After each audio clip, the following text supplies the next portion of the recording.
Today we're reviewing footage on Woods of fighting duos. Hello everyone, Gigabeef here, and jumping right into it, we start on Woods with an SKS. Now I actually spawned in around kind of the spine area. Not a great deal happens until a little bit further into the raid. I'm trying to kill scavs, so we move across the map. There's a scav that comes across the road that I don't notice, and you may notice also that we're actually playing this unsuppressed. Firing these shots here, people are going to know where we are, so I try to escape as fast as possible. And I almost always go across this bridge area, using the fact that it's super foggy, means that I don't worry too much about getting sniped off here or from behind, because I think people are just not going to be able to see me, and they're going in other places in the map. I would have thought. I mean, sometimes you get unlucky, but you never know. We skip across and end up in a little fight with somebody here who I don't even spot to begin with. Let's just see how this goes. So the guy catches me by surprise with a shotgun, but we do actually end up killing him. Now, after healing up, he doesn't really have a great deal, but where I'm trying to get to is to go to Scav House. This is normally where I complete all my quests, and this is where I had dailies to go and kill scavs. So I crawl in by this tree. It's really hard to spot you from behind because you have the hill behind you, and it's very hard to be seen from the front as well because you've got the tree cover, which is great. And so I'm basically just trying to, it's really hard with this weather, but I'm basically just trying to get some scav kills here. If we skip forwards, then there's going to be some sound, which makes me turn around in the first place. And we can hear some shots as well from somebody else. So we know that PMCs are actually fighting against them. So there you see, in the middle of the screen, we saw one just go behind this tree here. And we saw one go behind this tree or between these two trees here. So we know that we're fighting against a duo. I know that I'm unsuppressed, so when I fire, I do have to be a little careful because I know that they will know exactly where I am. So we tried to pick off the first guy first. I don't know whether you noticed there. So the blood there. So we know that we got one hit. So this guy is probably going to be hurting a little bit. He doesn't look particularly geared, so he's probably going to be just trying to heal up. Maybe he'll be aggressive still, I'm not sure, because these guys are going to know where I am because of the fact that I'm not using a suppressor. If you're not using a suppressor, then you know that they're going to know where you are, and you can also try to use that tactically. So we swap targets to the other guy because that's the dead scav. And we can see this dude is a lot more geared because he's got the backpack on. You can see he's basically got some kind of decent helmet on. It's hard to tell, but I'm going to be focusing on him because I know the other guy took a hit already. So we fire a couple of shots off at him, but he looks like he's pushing super aggressively. So what I do instead is just hold my position. Now this is a little bit of a mistake because the guy on the right, if he's already finished healing up, he could actually have shot me here if he could have seen me. Now there is some trees and foliage in the way, but I am risking it a little bit by staying still. So what I probably should have done is like moved up a little bit and then had a tree in the way in between me and the guy on the right, so that the guy that's straight on with me, I'm fighting him in a 1v1. Now this is sort of the advantage of the red dot, because he's getting really close and he's pushing through these trees directly. It's okay with the one times, but it does jump a little bit, and it's slightly easier because it's a little bit pulled back in terms of how much kind of screen real estate you get in your peripheral vision. It's a little bit easier to fight somebody using the red dot in this particular circumstance, which is why it's quite nice to have the mount with a delta point in this example inside it. So we kill that first guy. As soon as we kill him, we need to move because we actually heard a shot from the right hand side. I don't know if that guy was trying to shoot at us, but he was kind of messed up or a bit scared, and so he ended up missing, or whether he was fighting a scav or something. But we know that there's shots from the other side, so we just need to get out and break line of sight as soon as possible. And then in order to kill this guy, we don't want to be peeking back over the same way. So what I do is to do a little run across, try to just break the cover, and then go and have a peek around and see if we can see him over there. Now, I think it's okay to peek this way, just because I could have gone left, I could have gone right. It's not really that certain, although I probably was almost certainly going this way. You probably could have guessed. But given that I don't see him there, I'm not just going to sit there for ages. So what I do actually is end up doing a really big push around. So I come all the way up here, all the way around here, and all the way through the tree line. So if you just skip it forwards a little bit. So once I get past this rock, now I know that the guy is probably going to be in this area somewhere. He's probably down there, but I'm just making sure that he hasn't pushed up because I was up here before. So he thinks that I'm going to be up there. And this is a mistake that I see a lot of players do, which is the reason why this kind of flanking works so well, because people just stay looking in the same direction. So we keep looking through using the scope to see if we can see anybody. And it should be quite easy to see him because he'll be silhouetted in this fog. If he's actually there, the shape of the player should be fairly obvious just because of the way that the environment looks. So we come a little bit closer, we keep sticking to the tree line to try and make sure that we're covered from behind so we're not silhouetting. and that it's easy to spot this guy without getting shot ourselves. Oh, so we see a little bit of movement there. So here's the guy here. Now, we can see exactly, this is the problem that I meant about lower level players or less experienced players. Typically, they will continue looking at where you last were, especially if you shot from there in the first place. And this is where sometimes being unsuppressed can actually be quite good, because you can trick people. It doesn't normally work against people who are more experienced, but you can trick people into continuing to look where you were because they knew by the audio, pinpointed exactly where you were. And so they think that you're going to continue to peek over. Anyway, I probably should have taken a little bit more time, but I was worried about this guy moving. And because the position that I've got on him and the SKS that I'm using, I wanted to make sure that I snagged the kill. And knowing that I'm using BP bullets, I'm going to be able to just tear through someone's thorax. So I was a little bit less accurate with my shots than I possibly should have been, because I could have just one-tapped him here, but instead we just go through and hit him in 3 and kill him that way instead. So rather than running straight across the open here, I tried to reload and think, actually, maybe there's another one. Like, I don't know if there's a third. So rather than just running straight through, there could be another guy sat back here, because you never know. Sometimes there's a guy hanging back over by the hill. So instead, we push around the back. We go all the way around. There was actually not anybody there. Go around here. We don't want to go into the open too much here, because then we're exposed again from behind ourselves. And by the time we get to the shack, I'm thinking, maybe there's somebody else going to come in because they heard my shots or something. So we'll just go and loot the shack.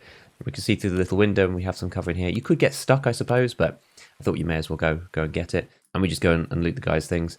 So this first guy is level 15. He's got an SKS and a 74. And he's got a few bits and pieces, but this guy was definitely the lower geared of the two. And then we jump over to the other guy, who was much more highly geared. Should we just go back and see? So he's level 51. He has a Glock, an SR, an SV98. So we basically take these guys' things and move out. And because outskirts is where we needed to go, this is often why I quite like coming to this area in the first place to do this kind of thing and kill scavs, because when you leave, you just leave over this side, through here, and then that's it. As we were leaving, there's actually a ton of scavs. You can see them over here. There's 1, 2, 3 scavs. And I could have shot these guys, but given the weight that I have and the fact that I've ended up dropping my own gun for the SR25, I thought, you know what? I'm actually just going to leave it. Like, I'm not going to take that XP because there could be more people. I was kind of noisy. And if there's third-party people coming in, I'll feel pretty stupid if I end up getting killed. So we end up just going straight to the car and extracting. Right, this next clip is on woods. This one was actually on stream. And again, we've got the SKS. We have exactly the same loadout. We were going to go and kill some scavs, but as I look through here, we actually spot some dudes coming. So let me just play this for a sec. See where we get to. Oh, there's... And you see there was actually somebody in here. Let me just go back very slightly. It's kind of hard to see. You see there, just there, just in here. You can just see somebody walking past there. And because there's someone over there, then basically I want to go and cut them off. So rather than fighting against scavs, we're going to try and kill these PMCs. So the idea behind this is basically these guys are going to be over here, and they're going to be moving through here. And we're going to get some free shots off. We'll lie down to make it nice and stable. We know that they're going to be coming past, and they really haven't seen me. I really didn't think so, just because of the way that they were acting. So we get some free shots over here, and then we'll just take the fight as it comes. I'll be coming across here in a second. Right, so we end up missing both of our shots, which is kind of unfortunate. And so what I think they're going to continue going the way that they are. They're going to try to escape because they know they've been shot at. Again, I'm unsuppressed. So they know that I've been shooting from this angle. They're probably going to continue the way that they are as fast as they can. So if I just run as fast as I physically can, and then also throw a grenade, then it's going to scare them into thinking they're being pursued. And I can maybe flank all the way around the right and cut them off in a way that they may not expect, which is kind of the idea. They're still going to be going this way. You see, I'm still looking to make sure whether these guys are like peeking over the hill or something, because you don't want to get caught by them. So I'm going to try to cut them off from up here. They're nowhere to be seen. Risky. So the big flank, I think, is the best idea. Right, and they're quite slow because they think they're being pursued. And there's the first guy. So he, again, exactly the same as last time. He's looking back to where the unsuppressed shots were coming from because he thinks he might be able to snag a kill. And this time we do actually take our time and end up getting the kill, which is kind of nice. But we know that there's another. So the first shot from us came all the way over on the left. Our shot came from here now. We can't see another guy. I thought maybe we'd be able to see the movement, but we couldn't. Given that we can't see them, we're just going to continue running around and then try to get almost behind or cut it off from the front.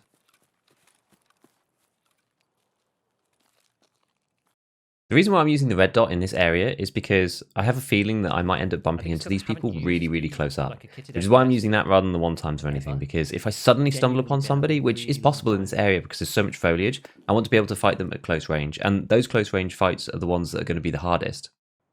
I'm looking over here because there were some shots. Somebody that way. Playing woods without silence was very brave.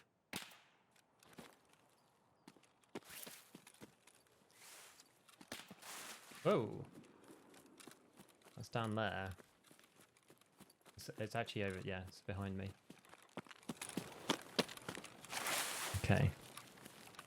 I was pretty sure that I heard somebody in this kind of area, so they would have heard me exactly at the same time as I heard them. So I'm just being extra, extra careful because I think someone's through the bush. I think we saw a glimpse of them just here. They just ran past there. We just keep looking here. See there? You see there? That tiny little bit there? I think that was somebody moving across to the left. Rather than following, we might want to come down to the left-hand side instead, because if we just follow them straight through, they could be stopped anywhere and will shoot us basically. Let's stop running for a second. Really be anywhere at this point. Oh, it's a scav. I'm actually going to ignore him.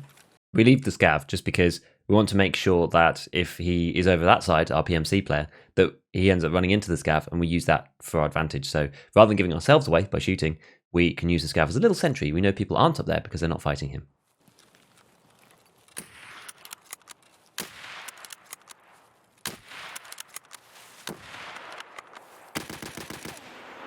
Was he shooting at me? So in a very strange turn of events, towards the end of the raid, the guy ends up just trying to bolt action me through the bush, and he's got an SV98, it ends up turning out, which is a bit strange. I don't think, maybe he could hear me and he was just trying to shoot at me, but he was shooting too far to my left, and so I wasn't even sure if he was shooting at me. I wasn't even getting the bullet crack or the suppression effect or anything like that. So we ended up finally hunting him down and killing him, but you can see how difficult it is. You need to be continuously on your toes, especially if you're trying to find the second guy, because it's so tricky to actually spot somebody who's sat in a bush. It's really, really tough. So you have to just keep on the move, keep listening, keep your eyes peeled, and there's actually no harm in disengaging and just leaving. If you really can't find them and you don't want to die and you've got some other goals, you can just leave. There's no need to stay. There's no need to push the fight if you don't need to. As usual, a big shout out to all my patrons. Hit all the buttons if you enjoyed the video, and as always, have fun in your raids. Oh.